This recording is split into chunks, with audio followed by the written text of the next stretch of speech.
At some point, low-tech, unsophisticated plots may be an increasingly common threat in the years ahead. Mark's here in the studio together with Jacqui Haynes, Metropolitan Police Officer for some 30 years. But however, Jacqui, because this is, as Mark says, low level, it is basic, it is most primitive, does that make the build-up harder to detect? Absolutely. I mean, if you've got two or a small number of people talking amongst themselves and planning this attack, there is no sort of internet discussions, no mobile phones being used, no exchange of information across any sort of media. It's quite hard to pick that up. And the big worry is obviously if there are others who have similar convictions, may use this as an inspiration. And again, how do you plan for that? How do you get intelligence for that? Let's move to the security services.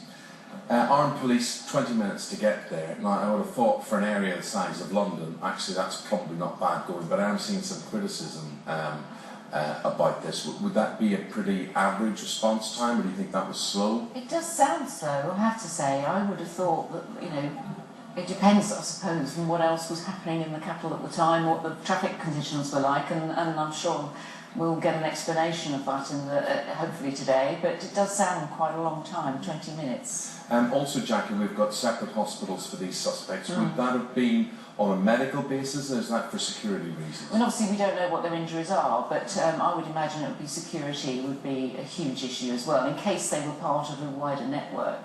I would imagine that it's security. Jacqui, would the officers have been trained to shoot the suspects in a particular area just to try and avoid taking away their lives? Did they want them alive? Clearly, this is a murder investigation, and you want to know, get to the bottom of this. They shoot to stop, not shoot to kill. It depends on what was happening, whether they were moving towards them, whilst we've seen an awful lot of footage, it's not exactly clear what they were confronted with. But clearly they felt in danger, that they themselves and the public were in danger, and took action to stop them. Martin, thank you very much indeed. Here in the studio, our newspaper reviewers, Tanya Breyer, Sam Delaney, they're joined by former Metropolitan Police Officer Jacqui Haynes as well, and our take.